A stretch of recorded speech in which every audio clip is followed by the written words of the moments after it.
أعوذ بالله من الشيطان الرجيم. قل هذه سبيلي أدعو إلى الله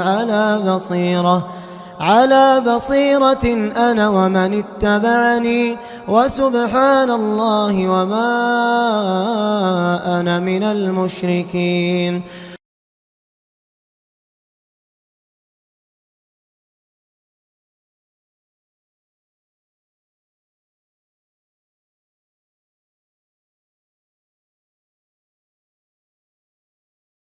السلام عليكم ورحمة الله وبركاته. الحمد لله رب العالمين، والصلاة والسلام على أشرف الأنبياء والمرسلين وعلى آله وصحبه أجمعين. وبعد، محترم سامعین، مکرم ناظرین، ہم نے اس سے پہلے پچھلے دروس میں آپ کے سامنے حاملین قرآن کے کچھ اوصاف اور جو سب سے زیادہ نمایاں وصف ہے وہ اعتدال کا وصف، اور اس کے بعد پھر قرآن کریم سب سے زیادہ بہترین ذکر ہے، قرآن کریم تمام اذکار سے افضل ہے، اس سلسلے میں بیان کیا تھا۔ اب اس نشست میں ہم آپ کے سامنے یہ بیان کرنا چاہتے ہیں کہ طالب علم کی کیا فضیلت ہے، چاہے آپ قرآن کریم کے علم کے لیے آپ نکلیں یا حدیث نبویہ کی تلاش کے لیے نکلیں، یہ سب کیا ہے؟ طلب علم ہے۔ اس کی کیا فضیلت ہے؟ کیا یہ ذکر اللہ میں شامل ہے یا اس سے بہتر ہے یا کیا ہے؟ اس سلسلے میں ہم بیان کریں گے۔ اس میں کوئی شک نہیں ہے کہ طالب علم کو تلاش کرنا اور خصوصاً علم شرعی، اس کی جستجو، حلال و حرام کی معرفت، قرآن کریم کی مدارست اور اس کا تدبر کرنا، اور نبی کریم صلی اللہ علیہ وسلم کی سنت اور ان کی سیرت طیبہ کا مطالعہ کرنا، یہ سب سے زیادہ بہترین اذکار میں آتے ہیں، بہترین ذکروں میں ان کا شمار ہوتا ہے، اور یہ سب عام ذکر سے کہیں زیادہ بہتر ہے، اس لیے کہ بعض ان کو فرض عین کہتے ہیں اور بعض فرض کفایہ کہتے ہیں۔ مجرد ذکر سے، صرف ذکر سے جو نفلی اذکار ہیں ان سے زیادہ بہتر طلب علم ہے، یہ بھی ذکر میں شامل ہے۔ اسی لیے نبی کریم صلی اللہ علیہ وسلم نے علم کی فضیلت اور ان کی اہمیت کو بتاتے ہوئے اور علم کی تلاش کو اور خصوصاً علم کو ساری عبادتوں پر فوقیت دیتے ہوئے اور ان کی یعنی صاحب علم یعنی عالم کو عابد پر فضیلت دیتے ہوئے فرمایا وَفَضْلُ الْعَالِمِ عَلَى الْعَابِدِ كَفَضْلِ الْقَمَرِ لَيْلَةَ الْبَدْرِ عَلَى سَائِرِ الْكَوَاكِبِ، کہ عالم کی فضیلت عابد پر ایسے ہی ہے جیسے کہ چاند، وہ چاند جو 14ویں رات کی چاند ہو، تمام ستاروں پر اس کی فضیلت ہے۔ اس حدیث کے اندر پیارے رسول صلی اللہ علیہ وسلم نے عالم اور عابد کے درمیان فرق واضح قرار دیا ہے، اور عالم کو قمر 14ویں رات کی بدر چاند کے ساتھ تشبیہ دی ہے کہ ایک عالم اس طرح حیثیت، اس طرح اس کی فضیلت اجاگر ہوتی ہے جیسا کہ 14ویں رات کو بدر چاند کی اہمیت واضح ہوتی ہے۔ اور امام ابن رجب رحمۃ اللہ علیہ اور دیگر ائمہ کرام نے اس کے اندر ایک بڑا راز بتایا ہے کہ نبی کریم صلی اللہ علیہ وسلم نے کیوں عالم کو عابد پر فضیلت دی ہے، اور عالم کو کیوں قمر یعنی چاند کے ساتھ 14ویں رات بدر کے ساتھ تشبیہ دی ہے۔ اس لیے کہ جو کوكب ہے، جو خاص ستارے ہیں، ان کی روشنی اپنی ہی حد تک محدود رہتی ہے، لیکن جو 14ویں رات کی چاند ہے، جو بدر ہے، اس کی روشنی پوری دنیا والوں پر پھیلتی ہے اور پوری دنیا کو شامل ہوتی ہے. اس سے لوگ راستہ پہچانتے ہیں، اپنے سفر کے راستے طے کرتے ہیں، مسافت طے کرتے ہیں. اور یہاں نجوم نہیں کہا اس لیے کہ نجوم چلتے رہتے ہیں، لیکن جو کواکب ہیں، عربی میں کوکب کہا جاتا ہے، وہ اپنی ہی جگہ پر ٹھہرے رہتے ہیں اور ان کے ذریعے دوسرے لوگ ہدایت نہیں پاتے ہیں. تو ان کی روشنی لازم ہے، یعنی اپنی ہی اوپر ہے، لیکن چاند کی، خصوصاً 14ویں رات کی چاند کی جو روشنی ہے وہ سارے لوگوں کے لیے عام ہے. اللہ اکبر. اسی لیے نبی کریم صلی اللہ علیہ وسلم نے ایک عالم کو ایک چاند اور 14ویں رات کے چاند کے ساتھ تشبیہ دی ہے. اور نبی کریم صلی اللہ علیہ وسلم نے یہ بھی فرمایا علم کی فضیلت واضح کرتے ہوئے کہ فضل العلم احب الی من فضل العبادہ.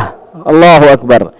کہ علم کی تلاش، علم کی جستجو اور علم کے لیے نکلنے کی فضیلت میرے نزدیک عبادت سے بھی زیادہ ہے. وخیر دینکم الورع. اور تم میں سے سب سے بہترین جو ہے وہ ہے کیا ہے؟ ورع، جو تقوی والے ہیں، جو پرہیزگار ہیں. تو یہ علم کی فضیلت تمام نوافل اور مستحبات پر زیادہ ہے، ان میں ذکر بھی شامل ہے اور متفرق اذکار ہیں، متفرق فضائل اعمال ہیں. بعض آثار مروی ہیں، خصوصاً ایک اثر ہے جس کے بارے میں، جس کی سند کی صحت کے بارے میں ائمہ کرام کا کلام تو ہے، لیکن امام ابن عبد البر رحمۃ اللہ علیہ اس کے معنی کو استحسان قرار دیتے ہیں اور کہتے ہیں کہ اس کا معنی تو صحیح ہے. وہ فرماتے ہیں تعلموا العلم، علم کو تلاش کرو، فإن تعلمہ خشیہ، اس لیے کہ علم تلاش کرنا یہ اللہ تعالیٰ کا ڈر پیدا کرتا ہے. وطلبہ عبادہ، اور علم کو طلب کرنا، علم کی تلاش کرنا یہ خود عبادت ہے. ومذاکرتہ تسبیح، اور اس کا مذاکرہ کرنا، آپس میں علم کا چرچا کرنا یہ خود تسبیح ہے. والبحث عنہ جہاد، اور اس سلسلے میں جستجو کرنا یہ جہاد کے برابر ہے. اللہ اکبر. وتعلیمہ لمن لا یعلمہ صدقہ، اور علم کو دوسروں کو سکھانا، خصوصاً ان کو جو نہیں جانتا ہے، یہ صدقہ ہے. ایسے کرتے کرتے بہت سارے ان کے ذکر کیے ہیں، بہت سارے فضائل اس کے اندر، اور پھر بتاتے ہیں. اور صحیح حدیث میں بھی ہے کہ جو علم تلاش کرتے ہیں، جو علم کی جستجو میں لگے رہتے ہیں، ان کی فضیلت یہاں تک ہے کہ سمندر کے جو مچھلیاں ہیں، مچھلی بھی ان کے لیے دعا کرتی ہے. اللہ اکبر، سبحان اللہ. اس سے بڑھ کر کیا ہونا چاہیے؟ آئیے ہم آپ کو بعض سلف صالحین کے کچھ آثار ذکر کرتے ہیں جو ہمارے ائمہ کرام بیان کیے ہیں. یقول الثوری رحمہ اللہ، امام ثوری رحمۃ اللہ علیہ فرماتے ہیں ما یراد اللہ بشیء افضل من طلب العلم، کہ اللہ تعالیٰ کا قصد علم سے بڑھ کر کسی چیز سے زیادہ نہیں کیا جا سکتا ہے. اور جس زمانے میں علم کی تلاش کا لوگوں کے اندر پیاس ہو، جس زمانے میں علم کی طلب علم ہو، وہ زمانہ دوسرے زمانے سے بہتر ہے. امام میمون بن مہران فرماتے ہیں رحمہ اللہ ان مثل العالم فی البلد کمثل عین عذبۃ فی البلد، ایک عالم کی ایک شہر میں، کسی عالم کی ایک شہر میں مثال تو ایسی ہی ہے جیسا کہ کسی شہر میں ایک میٹھے پانی کا چشمہ ہو. اللہ اکبر. میٹھے پانی کے چشمے کی جیسی اہمیت ہے، اس کے لیے لوگ تڑپتے رہتے ہیں، اس کے لیے لوگ پریشان رہتے ہیں کہ کیسے اس کا حصول ہو جائے. ویسے ہی ایک علم والے آدمی ہیں، ویسے ایک عالم ہے جن کی تلاش میں لوگ پریشان رہتے ہیں، ویسے اس کی قدر ہے. اللہ اکبر. اور پھر حسن بصری رحمۃ اللہ علیہ بھی فرماتے ہیں کہ العالم خیر من الزاہد فی الدنیا المجتہد فی العبادہ، عالم ایک دنیا سے بے رغبتی اختیار کرنے والا اور عبادت میں بہت زیادہ محنت کرنے والے سے کہیں زیادہ بہتر ہے. اس لیے کہ عالم اللہ تعالیٰ کی جو حکمت ہے اس کو پھیلاتا ہے. اگر وہ حکمت، اگر وہ علم، اگر ان کا مسئلہ لوگوں میں مقبول ہوتا ہے تو وہ ہم اللہ کی تعریف کرتا ہے، اور اگر اس کو لوٹا دیا جاتا ہے، لوگوں میں مقبول نہیں بھی ہوتا ہے، تو پھر بھی وہ اللہ تبارک و تعالیٰ کی تعریف کرتا ہے۔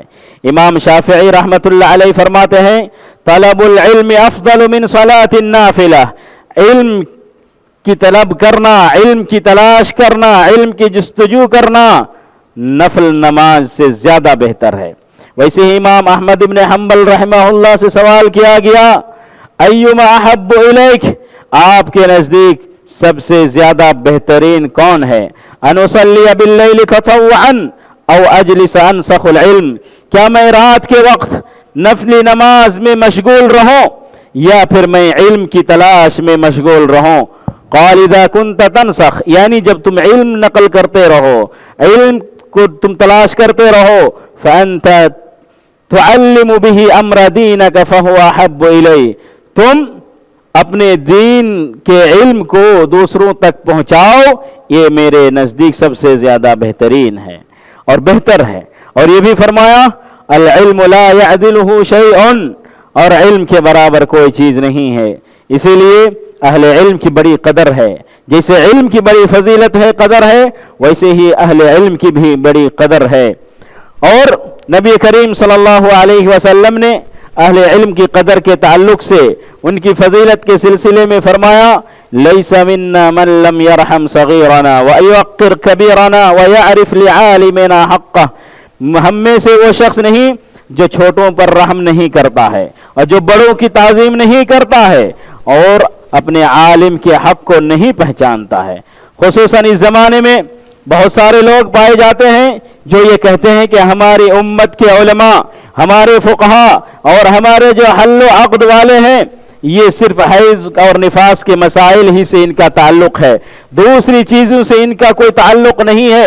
تو آپ جان لیجئے کہ ان کا یہ کہنا یہ اہل علم کی نقص کو بتلاتا ہے، یہ اہل علم کی قدر اور منزلت کو وہ نیچا کرنا چاہتا ہے، ان کے وہ مذاق اڑانا چاہتا ہے، اور یہ گویا کہ باطل ہے، یہ ان کا کہنا، یہ ان کا نظریہ صحیح نہیں ہے۔ اس سلسلے میں جو اس طرح کے قول یا اس طرح کے کلام کرتے ہیں، اس طرح کی باتیں کرتے ہیں، دو وجہ ہیں ان کی، یا تو وہ صوفیہ سے تعلق رکھنے والے ہیں یا پھر اہل کلام سے ان کا تعلق ہے، یعنی فلسفی سے ان کا تعلق ہے۔ صوفیہ یعنی جو صوفیوں سے جن کا تعلق ہے وہ کہتے ہیں کہ وہ ہمیشہ ذکر و اذکار میں مشغول رہیں، یعنی علم ان کے لیے کوئی اہمیت نہیں رکھتی ہے، علم کی کوئی اہمیت ہی نہیں ہے۔ اور وہ گویا کہ ایک رابعہ ادویہ کے ایک اثر سے وہ بیان کرتے ہیں یا استدلال کرتے ہیں کہ ایک رات وہ بیت المقدس میں آئی اور نماز پڑھنے لگی صبح تک، اور ان کے گھر کے پاس یا اس مسجد کے پاس ایک گھر تھا جس میں ایک فقیہ بار بار حیض کے مسائل، نفاس کے مسائل دہراتے رہے صبح تک۔ جب یہ رابعہ ادویہ صبح کی تو اس نے جا کر اس سے کہا جو اللہ تعالیٰ کے یہاں پہنچنے والے ہیں، اللہ تعالیٰ کی معرفت حاصل کرنے والے ہیں، وہ تو بہت دور تک چلے گئے، ان تک پہنچ گئے، اور آپ تو صرف حیض و نفاس کے مسائل لے کے پڑے ہوئے ہیں۔ اللہ اکبر، یہ مذاق اڑانا ہے گویا کہ، چاہے وہ اثر ابن تیمیہ رحمہ اللہ علیہ مجموع الفتاوی کے اندر نقل کیا ہے، تو یعنی یہ صوفیہ اہل علم کا مذاق اڑایا کرتے ہیں، یہ اہل علم کو نہیں چاہتے ہیں، صرف ان کے نزدیک اللہ اللہ ہو یہ کہنا ہی ان کے لیے بہتر ہے۔ نعوذ باللہ، یہ طریقہ نبی کریم صلی اللہ علیہ وسلم کا نہیں ہے، اور نہ صحابہ کرام کا، اور نہ ہی تابع تابعین کا، اور نہ ہی ان کے بعد سارے ائمہ کرام رحمہ اللہ اجمعین کا ہے۔ اور دوسرا جو نظریہ ہے وہ ہے فکری نظریہ، فکری انحراف، یعنی ان کے دماغ میں ہمیشہ شکوک و شبہات آتے رہتے ہیں۔ یہ اہل کلام ہیں، یہ منطق اور فلسفہ والے ہیں، جیسا کہ معتزلہ وغیرہ ہے۔ امام ابن علیہ رحمۃ اللہ علیہ سے مروی ہے، وہ کہتے ہیں کہ مجھے الیسع نے فرمایا کہ واصل بن عطا نے ایک دن کوئی کلام کی، ایک بات کی، تو عمرو بن عبید نے کہا الا تسمعون، کیا تم سنتے نہیں؟ ما کلام الحسن وابن سیرین عندما تسمعون الا خرقۃ حیض ملقاہ، یعنی تم جو حسن بصری، ابن سیرین رحمہم اللہ کا کلام سنتے ہو یہ تو صرف حیض اور نفاس کے تعلق سے ہے۔ یہ لوگ ان کا مذاق اڑایا کرتے ہیں، اور یہ فلسفہ والے، یہ منطق والے بہت دور تک چلے جاتے ہیں، حتیٰ کہ امام شافعی رحمۃ اللہ علیہ اور امام ابو حنیفہ رحمۃ اللہ علیہ کو بھی کہتے ہیں کہ یہ لوگ تو صرف عورتوں ہی کے جو مسائل ہیں ان کے ساتھ ان کا تعلق رہتا ہے۔ اور پھر امام شاطبی رحمۃ اللہ علیہ واقعات نقل کرنے کے بعد کہتے ہیں ھذا کلام ھؤلاء الزائغین، یہ تو کلام ہے، یہ تو کہنا ہے جو اللہ کے سیدھے راستے سے بھٹکے ہوئے لوگ ہیں، قاتلہم اللہ، اللہ تعالیٰ ان پر قتل و غارت کرے، ان پر اللہ تعالیٰ لعنت کرے۔ تو ایسے لوگ ہیں یا تو صوفیہ ہیں یا پھر فلسفہ والے ہیں جو اللہ تبارک و تعالیٰ کے علم سے جن کا تعلق ہوتا ہے، جو طلب علم میں مشغول رہتے ہیں، ان کا مذاق اڑایا کرتے ہیں، نعوذ باللہ۔ اس لیے ہمیں چاہیے کہ جن کے پاس علم ہو، جن کے پاس شرعی علوم ہو، جو اہل معرفت اور اہل حل و عقد ہیں، ان کی وہ قدر کریں، ان کی عزت کرے، ان کو سمان دے، ان کا جو احترام ہے ان کو احترام دے، اور پھر اپنے اوپر اپنے سارا فتاوی نہ جھاڑے۔ یہ اللہ تبارک و تعالیٰ کہ چنندہ بندے ہیں جو علم تلاش کرنے میں لگے ہوئے ہیں اور لوگوں تک صحیح دین پہنچانے کی کوشش کرتے ہیں۔ اللہ تبارک و تعالیٰ سے دعا ہے کہ اللہ تبارک و تعالیٰ ہم تمام کو علم نافع حاصل کرنے کی توفیق عطا فرمائیں، اور جو ہم علم تلاش کریں اس علم کے مطابق ہمیں عمل کرنے کی بھی توفیق عطا فرمائیں۔ وآخر دعوانا الحمد للہ رب العالمین۔